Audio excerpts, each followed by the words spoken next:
Olá, dando continuidade ao nossa revisão de programação em C, vamos na videoaula de hoje estudar um pouquinho de laços e funções. Então estamos aqui, esse eu estou chamando de assunto 2. Então vamos lá. Todo o programa em C é composto por statements. Statements não tem uma tradução muito pacificada em português. Eu vou usar aqui de declarações, afirmações, mas depois vocês vão ver que a gente acaba usando a palavra em inglês mesmo, statements, ok? Isso aqui são statements. Pus 0 em x, incrementei a variável e eu chamei uma função. Todo statement termina com um ponto e vírgula, então indica o fim de um statement, o fim de uma declaração. Então, quando o compilador encontra o ponto e vírgula, ele sabe que chegou no fim daquela declaração, daquele statement.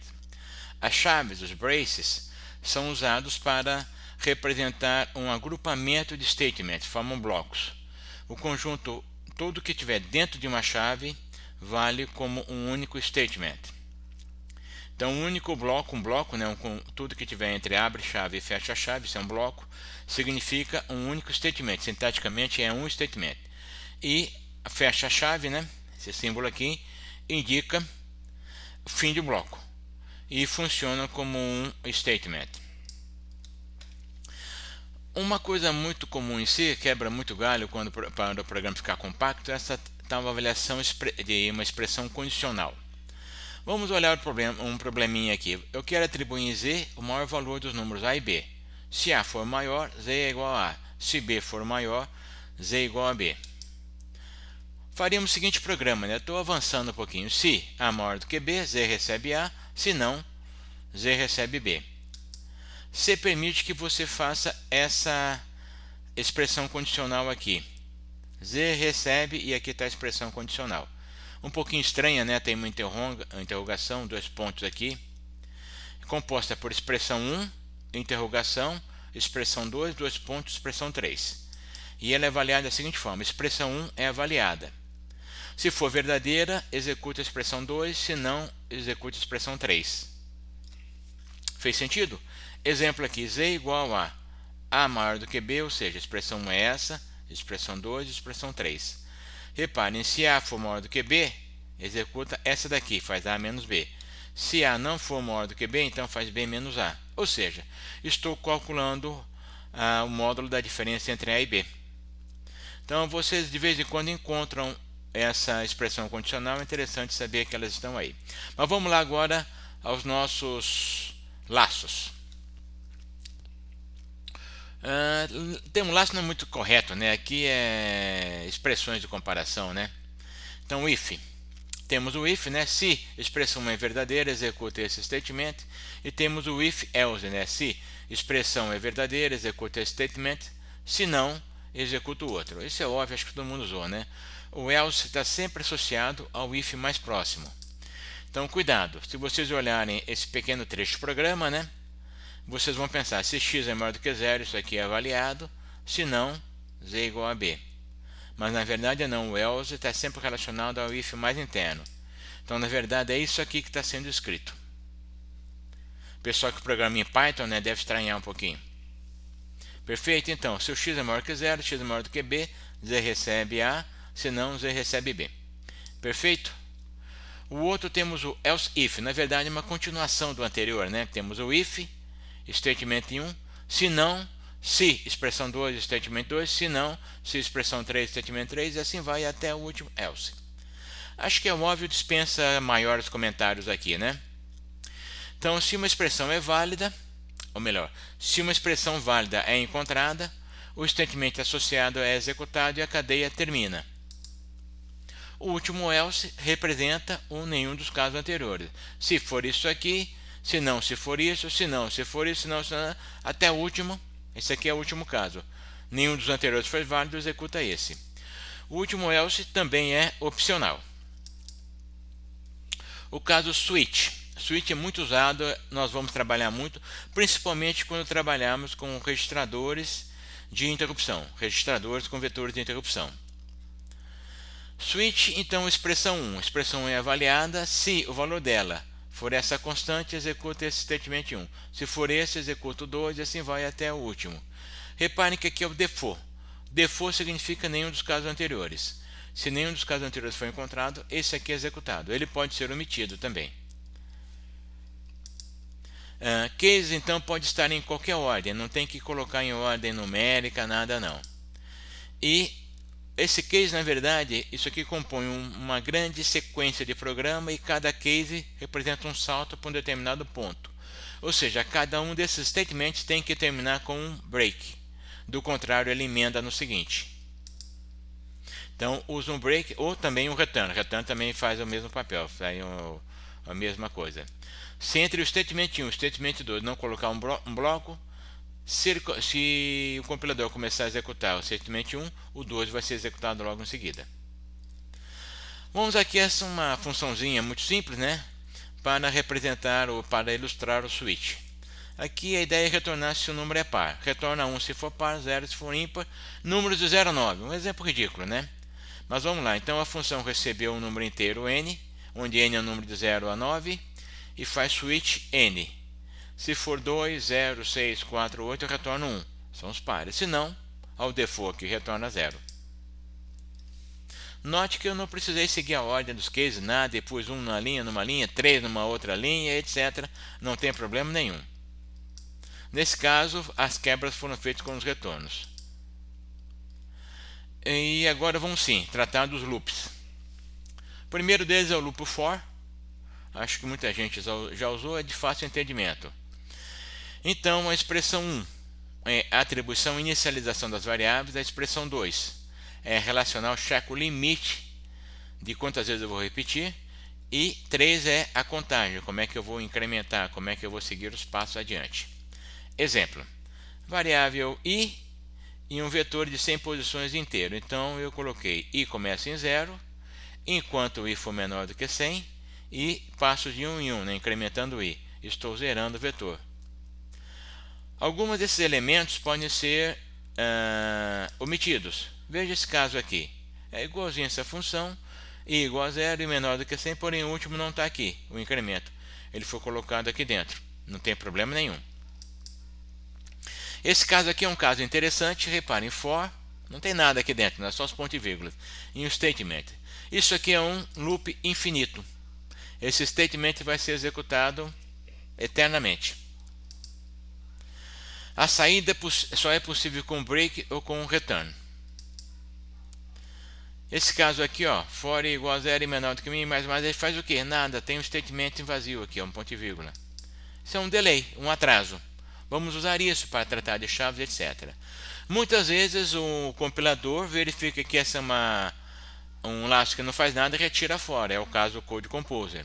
Então, para evitar que ele remova, nós costumamos declarar a variável i como volatile, como volátil. Vamos ver isso mais para frente. Então, cuidado com a otimização dos comparadores. E vamos dar uma olhadinha no loop for um pouquinho mais enrolado, quebrando exatamente a maneira usual que vocês viram for. Começa com for, i igual a 0 e j, variável j, recebe o tamanho. Esse não está claro aqui, mas essa é uma string de caracteres, um vetor. Então, i igual a 0 e j começa com um valor que é igual ao final do vetor, né? strlen é que calcula o tamanho de uma string. E, enquanto i for menor do que j, e o passo é incremento i e diminuo j. E olha que interessante. Eu coloquei em S o primeiro elemento, né? Vamos começar com o primeiro, i igual a j e... erro meu. I igual a 0 e j apontando para o final. Então, coloquei em S, coloquei em C, o primeiro elemento do vetor S. Depois eu peguei o último elemento do vetor S, reparem o j aqui, coloquei na primeira posição. Depois peguei esse C, que era o primeiro elemento, e coloquei no último elemento. Perceberam? O que faz mesmo? Conseguiram entender? Se eu tinha esse vetorzinho aqui, depois eu vou cair isso daqui, ou seja, simplesmente inverteu a ordem, né? Então, i é o começo, j é o final, e enquanto o i for menor do que j, vou trocando esse com esse, avanço o i e decremento o j. Agora o i está aqui, j está aqui. Troco os dois e, se o i não for mais menor do que j, sai fora. Inverti a ordem no vetor, né? O loop while. Esse loop é muito usado. Normalmente o while tem uma expressão aqui dentro e o statement. Se vocês prestarem bem atenção, for e o while são na verdade a mesma coisa. Tenho aqui, por exemplo, o vetor i, a variável i e o vetor de 100 inteiros. I igual a 0, enquanto o i for menor do que 100, vetor i igual a 0, incremento i. Ou seja, estou zerando o vetor. Esse incremento podia estar aqui dentro também, né? E como é que eu faço isso com for? Já fizemos, né? For igual a 0 e menor do que 100 mais. A mesma coisa, repare, esse i igual a 0 está aqui. O limite, a comparação está aqui. E o passo, o incremento está aqui. E a ação realizada, essa daqui. Então são idênticos. For e while são exatamente a mesma coisa. Quando é que usamos um ou outro? Em função da necessidade de tornar claro um determinado detalhe. Se eu quiser fazer exatamente uma repetição, eu uso for. Nos demais casos eu uso while. Enquanto uma variável não acontece, enquanto um determinado sinal não aparece em um determinado pino, eu uso while e não o for. Esse daqui, o while 1, repare, o while 1 é uma expressão que é sempre verdadeira. Esse statement vai ser executado eternamente, é um laço infinito. Ele pode ser quebrado com break ou com return. E temos o loop do while. Do, faça esse statement aqui enquanto a expressão permanecer verdadeira. O teste, repare, está aqui no final. Então, o statement esse aqui é executado pelo menos uma vez. E depois se reavalia e, se for o caso, repete. Então é menos usado que o while, porém é necessário em alguns casos, resolve alguns probleminhas. E vamos para goto e label. Isso aqui é o terror dos programadores estruturados, né? Em C existe goto e existe label. É permitido saltar para qualquer lugar do programa. Claro, o programador é responsável para que as coisas funcionem. Normalmente se usa somente para casos extremos. Quando você está dentro de um laço de funções e outro chamou outra função e aí achou alguma coisa errada e tem que travar tudo. Pus um exemplozinho aqui. Quase tudo pode ser feito sem goto, mas quebrar um monte de laços alinhados. Então tem um programa grandão que faz uma coisa, que manda fazer outra coisa, que faz outra coisa, e aqui dentro, nesse terceiro alinhamento, você detecta que deu galho. Aí imagina sair, você tem que quebrar esse for, quebrar esse for e quebrar esse for. Não é prático, né? Se deu galho é um problema sério, então vamos lá. Você dizia aqui goto porque eu brinquei de forma, coloquei um label de brincadeira que erro brabo. Aí você vem aqui no erro brabo e executa a função, começa a correr agora. Perfeito? Então é muito usada para esses casos que você tem um alinhamento muito sofisticado e você tem que sair e travar ou executar alguma coisa de emergência. O goto nesse caso quebra o galho. Nos demais casos evitem usar goto. Dá para fazer muita bagunça usando o goto. Break e continue. Tem funções diferentes. Break é quebra, né? Então ele provoca a quebra de um for, de um do, de um while ou de um switch. É exatamente do... voltando a falar, vamos lá. É a forma de saída sem que você tenha que fazer o teste. Provoca a quebra sempre do laço mais interno. E o contínuo ele abrevia o for, o do e o while.